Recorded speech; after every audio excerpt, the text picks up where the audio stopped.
You're about to meet a very special person. Special to me, not as a client, although he is a client, but he's became a special friend. And I mean that from the bottom of my heart. I'm going to let Greg share his story with you, but I want to tell you that Greg is me. He's you. He's every one of you in the room. His family's here today. They look like my family.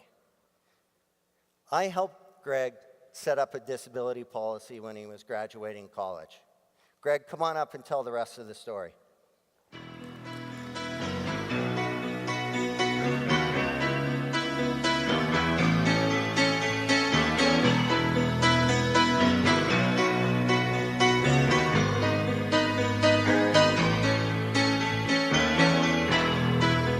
Just a small town girl. Am I on? I'm on. I took your clicker. Oh, nice. This is a huge crowd, like massive crowd. I'm reminded that more people are scared of public speaking than death itself. Most are. I've never once shared that feeling, and as you're about to hear, I've kind of already been there, done that, so really, what's the point? Instead, there's a massive opportunity given to me by Paul Phillip and Jim Ruta, so thank you both for letting me get my message out there, to hopefully inspire you. And we're going to start with this great quote from Mandela. It's awesome. My goal today is to hopefully get everyone in this room to help someone rise when they fall. Because Paul came to my chiropractic college. I'm a chiropractor, as he mentioned. He came to my college my fourth year when I'm ready to graduate. He spoke to us about various financial matters, things we need to take care of, and one of which was disability insurance. And it made sense to me. You got to insure your future income stream. It made a lot of sense. So of course I purchased it.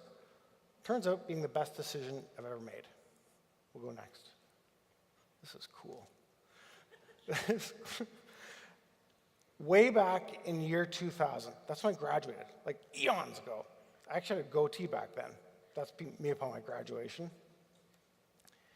Here I am at work, working on a patient. I used to train with this guy a lot, so we used to work out together. I'm at work. Here's my beautiful family, and they're here today with us. My wife, Patty.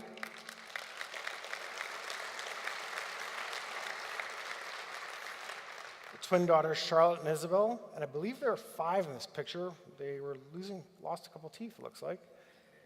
Anyway, it's great. I'm a doctor, I'm a chiropractor, and I know it pays to be active, and I love working out, playing sports, and exercising, all that stuff. Here's a shot of me and my boys skiing Lake Tahoe in 2008 when we found some incredibly deep powder. It was awesome, great trip. Fast forward to October 2012, this picture was taken just due north of us up at Horseshoe Valley Resort. I was racing cyclocross up there and actually made the podium that race, believe it or not. I'm a go-getter. I kind of like to do the job really well. I don't like to fail. Failure is not really an option. Fast forward 2 weeks. I went down to see the Michigan State Spartans play a football game. My hockey team and I went down to see the game, and life kind of changed in a split second in that I was crossing the street and I was hit by a car traveling 45 miles an hour, or 73 clicks.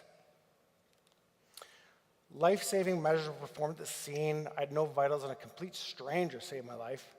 And I was rushed to the Sparrow Hospital in East Lansing, Michigan. And one of the guys who was on the scene helping out on my team, he called my wife and he said, Patty, Greg's in a bad accident. He's really broken his leg. You need to get here. So Patty comes down to Michigan. In her mind, I've got a broken leg. What's he done now, that bonehead? Oh, man. So she comes down to Michigan. When she gets to the hospital, this is what she sees. There's a major skull fracture there with cerebrospinal fluid leaking out the left ear.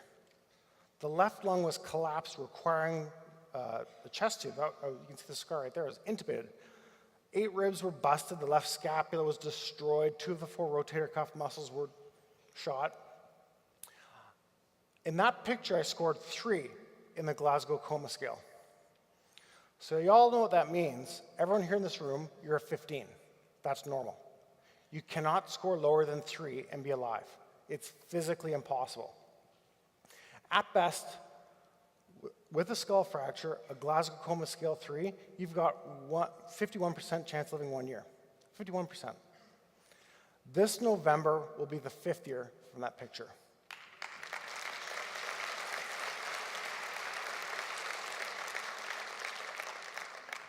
So that big guy who called Patty and said Greg busted his leg, he was right.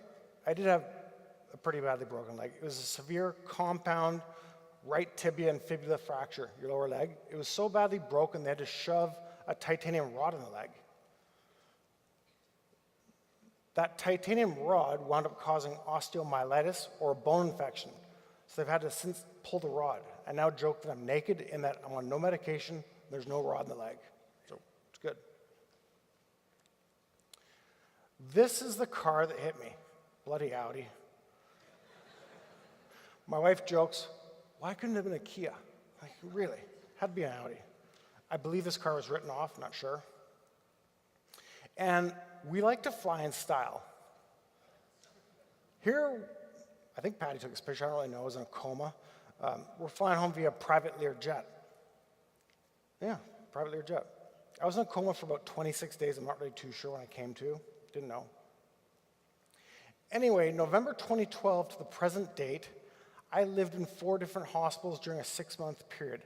And while it stunk, I've always said it's been much harder on my wife and my daughters than it has been on me. Way harder. You guys have dealt with way more. When I was in the hospital, downtown Toronto, the old Bridgepoint Hospital, I was starting to become more aware of things. I was like, dang, my clinic's really driving up the visa bills. I gotta get back to work, I gotta see some patients, pay for these visa bills. Holy crap. And I kept asking everyone to break me out. I'm like, hey, you get the car, meet me out back? I would ask everyone to come visit me. Get the car, meet me out back. We gotta go. I gotta go see more patients. I didn't really understand that I wouldn't go back to work as a chiropractor. I had no clue. Because once I was discharged, rehab continued for quite a while. I had a rehab support worker that worked with me all the time. I was under 24-hour attendant care. I had physiotherapy, massage therapy, chiropractor, occupational therapist, like the list goes on and on and on. I had neuropsych exams, 2 of them. Let me tell you, that is the hardest exam you'll ever have to do. You don't want to, you know it, you've done it. It's nasty, don't do it, not fun.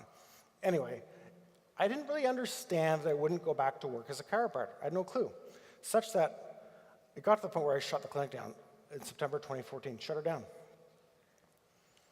This thing's really cool. It's awesome. People often ask me, well, holy mackerel, how do you pay for things? I don't get this, this makes no sense. To be a chiropractor, it costs a lot.